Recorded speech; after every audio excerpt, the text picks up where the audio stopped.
Please subscribe and don't forget to press the bell icon to get notified whenever we upload a new video.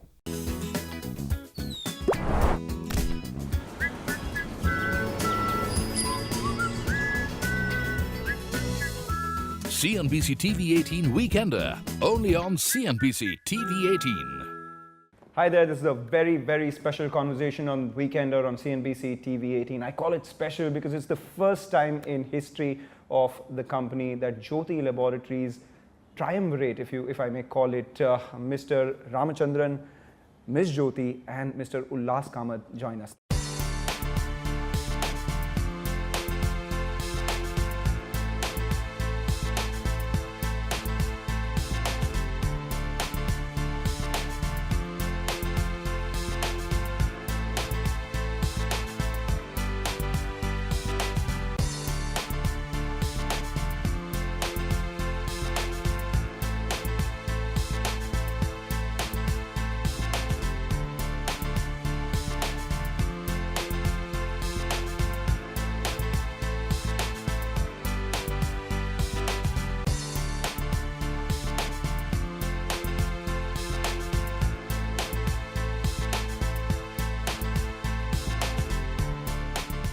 Thank you so much for joining us. Perhaps this is the first time that there is a fourth person who's a fly on the wall between the conversations that you three have. Yeah, you are the first person, yes. Iconic brands, and it's not a very old company. You started it in 1983 with a measly sum of about 5,000 rupees. Right now, the market cap of the company is close to 8,000 crores, so you haven't done too bad. What made you start this company, sir? I was working in Mumbai for about 14 years. Then that company where I was working was closed. They were in the bulk drugs. So there was a big laboratory was there, good library was there. After that the company was closed, since I was in the accounts discipline, for about more than 2 years I had to be there because of the income tax and the sale tax and all the taxation matters had to come. And I was very workaholic. They also liked me, they trusted me. So I was there and they allowed me to do a side business. Okay. So that side business has become now full-fledged business. All right, that side business has become the full-fledged business. So let me come to you, Jyothy. The company is named after you. Do you feel the weight of the legacy that you have to carry forward? Yeah, see, my father started it from a very small, 5,000 rupees or so. And today where it is definitely a pressure, obviously, to perform to his standards, because it's really difficult to match his standards, his hard work and his passion. We still can't really compete with him on passion, definitely. I try my best to actually, imbibe those things within me and try to learn a lot. What was the most important thing that you learned from him? Hard work. Hard work and sincerity is the thing that I learned from him. The rest, obviously, as you go along, you get to know things. But this is one thing which you can't match. Mr. Kamath, you're not a part of the family, but now we know you for 27 years as you've been a part of Jyothy Laboratories, now the joint MD. How did this relationship come about? How did you join this company? I joined the company in 1991 as a distributor. And, so you were a distributor before you joined? Yeah, in Bangalore we were doing the distribution. And the only motivation for me and many in the company is our MD. What do you look for when you hire a professional? Say for instance, Mr. Kamath himself, what was the key thing that you looked at? When I gave him the distributorship, he did it very well. And I was also saying that how his thought process was there. And one day I requested him, why don't you be with me in taking this company to bigger heights, which he told me is okay. And he gives the freedom. When he gives the freedom, he'll allow you to make mistake, learn out of your own mistake. Any mistake that you made? Plenty of things, plenty of mistakes we have done. We got into third-party distribution. In between we did, and it was wrong decision. We did that, but within a year we decided that it's not our cup of tea, and we closed the tea business and coffee business which we were in. And the other one which I always liked in him, which make us to work, is that he never celebrates performance. He says that long way to go, long way to go, long way to go. 35 years of excellence in doing what you do. What have you made of the Indian consumer? Because it's not a very easy market. Indian consumer, once it is properly communicated to them, if a product is what is really need or that need is being created in him, he is for that one.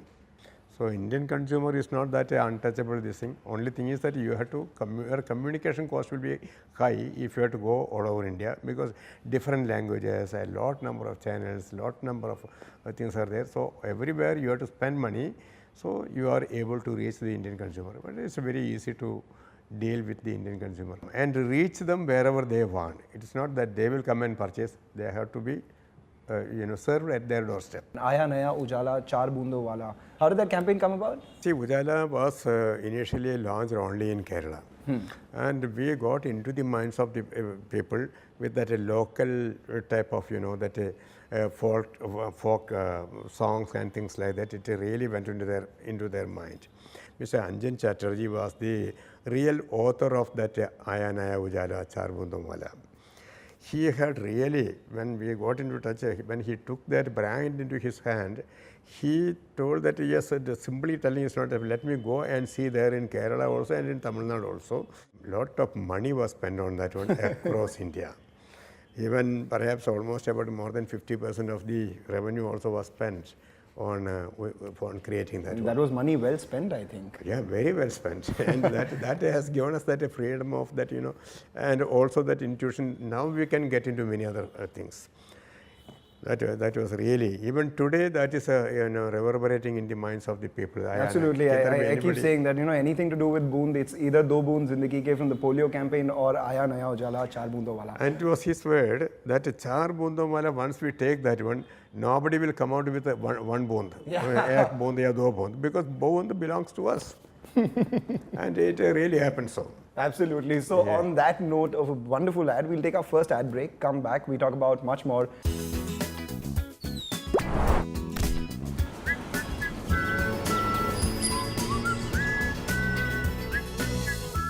CNBC TV18 Weekender, only on CNBC TV18.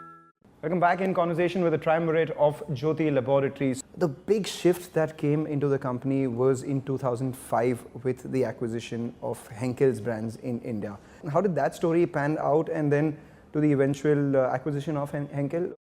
We acquired them in 2011, but our relationship with them was since 2005. Okay. Finally, it ended up we acquiring the business. It was more like voluntary, we requesting them, meeting them, talking to them, and making them, make them sure that it's there in the right hands. And Henkel, as a 20 billion euro company, for them India was a very small business as such, but they felt that let us leave behind the business in the right hands. I believe there was an envelope, a white envelope that you gave to them with a number, and you said, if you accept it, you accept it. What is that story? No, it is that when that company, that somebody had come to me for that this is available, so we thought of taking that one, because we wanted to have an inorganic growth also. They had wonderful brands. That April was there, Fa was there, Margo was there, one of the oldest brand was there. So we thought of acquiring that one. And I had immediately, I sent Mr. Ullas Kamal to Germany, go straight away to them. There is no need of calling them, discussing. He went there and he took it in his hand and came. That's all. Just to add what MD said, that white color envelope, it's very important. We had to put a price, and it's not that they were ready to sell the company at that point in time. So I requested MD saying that, sir, you tell me the price, I'll put the number. And he said, no, you put the number, whatever you feel it's worth it, we put it. And I put a particular number. What was the number? A particular number. Okay. And MD made it double in this same cabin. He made it double, saying that, Ullas, just because that they're not doing well, don't take too much from them. And he doubled the offer, what I put it. Then, as like any other Indian company, with his blessings, and I put that in a cover, and I went there and discussed everything. Finally, I told them saying that this is all what you can afford, and this is the price what we can give. How big was that in comparison to the company at that time? Because I believe that you guys punched way above your weight in that acquisition. No, in fact, if you see the number what we paid is almost like one time of their sale. Their sales? Yeah, their sales. The sale was 395 crore, and we ended up paying 685 crore. But there was a lot of advantages what we got, like carry forward loss was there about 600 crore, real estate was there about 150 crore. So if you really see it's a one-time sale, But what I liked in MD at that point, I am saying that he increased the offer by double to be very fair. And that's what I told them also when I gave the cover. I said that in reality, I mean, in actually what I wanted to put, my MD has already doubled it. So there is no more scope for negotiation, either take it or leave it, and left the cover there. And I came and I said that we don't want to participate in the bidding process because we will not be able to take the business through bid. This is all what you can afford, and probably that touched their heart. And they said that no, we work with you, and they did not negotiate thereafter. Let's cut to 2018 when Henkel finally decided not to exercise their option of buying stake in your company. That time I remember you had said that this opens up opportunities for you for further tie-ups. The one thing that I noticed was that you gave less dividend this year. Are you shoring up your balance sheet for an acquisition? Can we hear something very soon? Not very soon. It was definitely your thinking was right, and we reduced our dividend to reduce our debt so that balance sheet will be able to leverage it better if at all if we get a good acquisition candidate. We are looking for it, and we also taken the new CFO now. He will be more focused on M&A.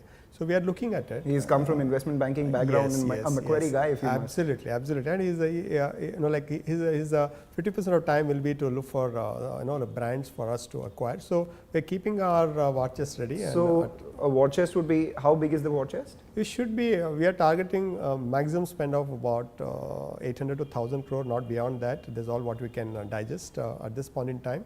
And according to me, now that Henkel is behind us, every 4 or 5 years we should be able to do a sizable acquisition and take it to the next level. And what segment is that you're looking at? We'll be very comfortable in the segment where we are presently now. But at the same time, if we get any adjacent area like hair care or body care, we don't mind looking at that as well.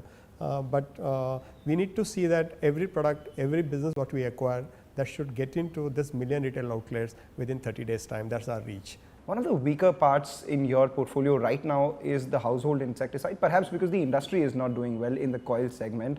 A mosquito repellent business is completely driven by the seasons, and that is something which we cannot, however much you spend on advertisement, we can't get more mosquitoes to to bite the people. So it is a seasonal product as such. So it is the industry which is growing at 50% CAGR. We have seen 25% CAGR. Now in the last 3 years, it's about 5% is what we are seeing, but this will come back again. And I personally feel that the penetration of mosquito repellent, if it goes to 50% from where we are, the market should be double. So are you looking to acquire anything in the household insecticide space? There are only 4 players, and all of them want to grow on their own, and as such there is no opportunity. But however, if anybody wants to work with us, more than happy to work. What are the more innovative products that you guys are working at right now, the ones that you believe will be the Ujalas and the Prills of the future? So we are working on every category that we have, every brand that we have, we would want to extend it to one format or the other. An innovation in itself is Crisp and Shine, Ujala Crisp and Shine, which we would want to take it national. Right now it's only in Kerala and Tamil Nadu. It does about 75 crores of revenue? Yes, yes. And how long before it goes national? Crisp and Shine, we feel that 3 years from now it should be a national brand, because South, if you are able to get 100 crore plus revenue, then you have a size, then we can leverage that nationally. And South, which Kerala contributes now 75% of the revenue in Crisp and Shine. If you are able to get 120 crore in South, more than sufficient. The reason why I talk a little about Crisp and Shine is because the realizations that you make on Crisp and Shine are 4 times what you make on Ujala, and the margins are also higher. So how long before it crosses Ujala in terms of sales? In fact, when it was launched in that function in Kerala, when we were product was launched in Kerala, when MD was talking to our sales staff, even I was surprised when he said that this brand will become 3 times of the Ujala sales at some point in time. And today, what is that some point in time? He said when you go national, and Kerala has already become 3 times Ujala sales there. So going by that, it should be about 500-600 crore brand by 2025. I'd like to add a little more on this Crisp and Shine. Ujala is for white clothes, purely for white clothes, whereas Crisp and Shine is targeted towards the colored clothes. It will make the colors a little more vibrant. So Ujala is for white, this is for colored clothes. That is why that calculation of 1 into 3 comes into it. Because people own 3 colored clothes as per one white cloth. Not you actually, because you I know. For me, right. then I will have only the Ujala's purpose. All right. So is this your strategy, which has always been where you launch in Kerala, then launch in Tamil Nadu, and then go forward?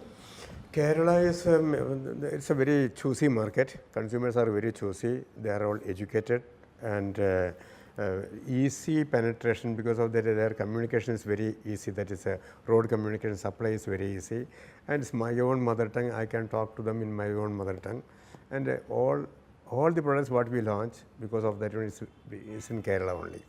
That is the only reason. That is so your rule of thumb is if it does well in Kerala, it does well in India. Anywhere it can sell. Okay. You'll never price yourself as the lower variant of an existing product. Is that a strategy? That is a strategy only because we never want to discount our products. On the other hand, we want to give the higher satisfaction. Whatever any of these existing products are giving, much more satisfaction whether we can give to the consumer. That is what we are looking into. Differentiation, and in the existing categories itself, can you make a subcategory? Margo, you relaunched it some years back, and then since then you've seen a 15% growth out there. What is the opportunity in Margo going forward?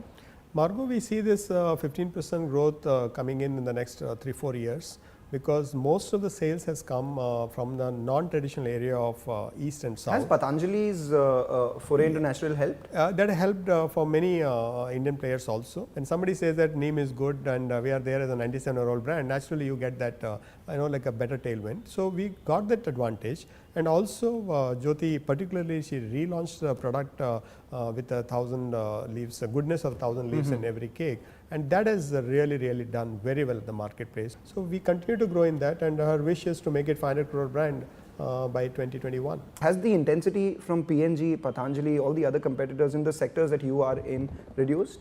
More or less people are looking towards like retaining more profit than what it used to be in the past. That's a good news for the industry. Otherwise it was more of a market share game for 5-10 years, mainly into detergents and the wash space, but now towards profitability people are looking at it because at the end of the day money in the bank is the money in the bank. We'll take a break on that, come back, we talk about the innermost strength of Jyothy Laboratories and their internal targets.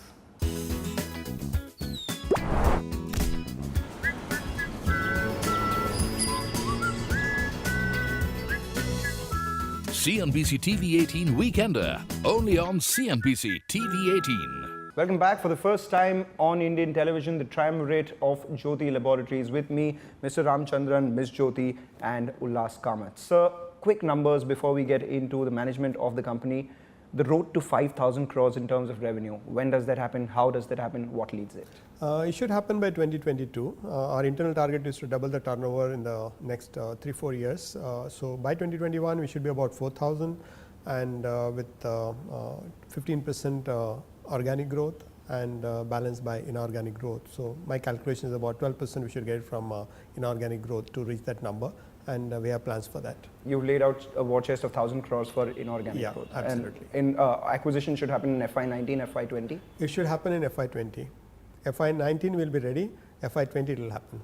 All right. At 5,000 crore, what does the margin profile of the company look like?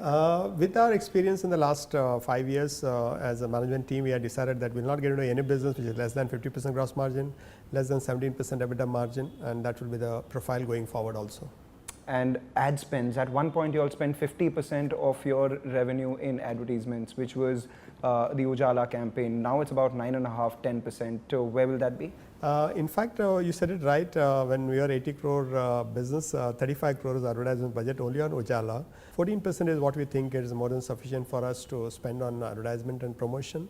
And as of now, we are at that level. If required, 1 or 2% we increase, but otherwise, healthy growth with a healthy spend is what we are looking at. And you will focus only on India? Yeah, at this point in time, next 5 years, every day we are looking at India, and we also focus only in India. And probably once we reach 4,000, 5,000 crore, then we'll be looking at Middle East and North Africa, and we also see from Singapore, Malaysia, and Indonesia at that point in time. All right. So you have fabric care, dishwashing, you have household insecticides as well as personal wash. Where is your acquisition? We are comfortable, as I told you, that in the segments where we are now. But we don't mind looking at adjacent, which could be hair care, it could be body care, and we are open. We are looking at it. We have bankers to help us. Let's see. The one segment you won't get into? Food. Food. Yeah. Going forward, do you see Jyothy as the face of Jyothy Laboratories? As far as this company to taking forward, this Jyothy has seen the company growing. in her, right in front of her eyes. She is very well versed in that any brand building, a lot of that packaging, innovation. She is that is her fancy.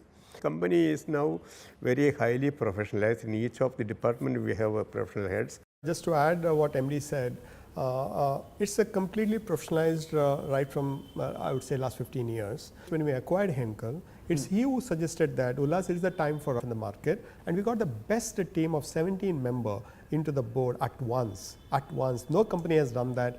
The generation next looks into generation next. Right. The consumer generation next is looked after by the generation next of the company. How is the future consumer different from the consumer that your father catered to? They are very well informed now. It's not like how it was in the past. Information is in plenty.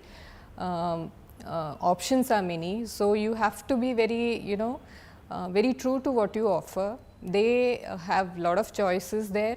And if you are truly different, it makes a difference in their lives. That's where you win the game.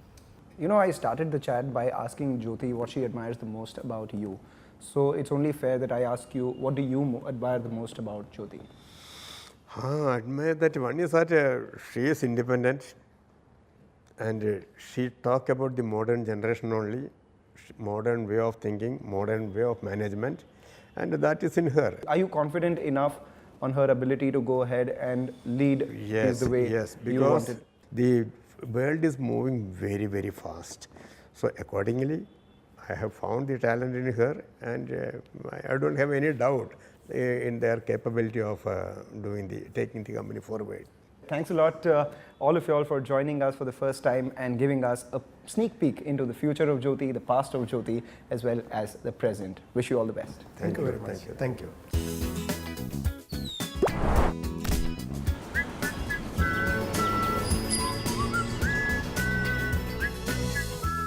CNBC TV18 Weekender, only on CNBC TV18.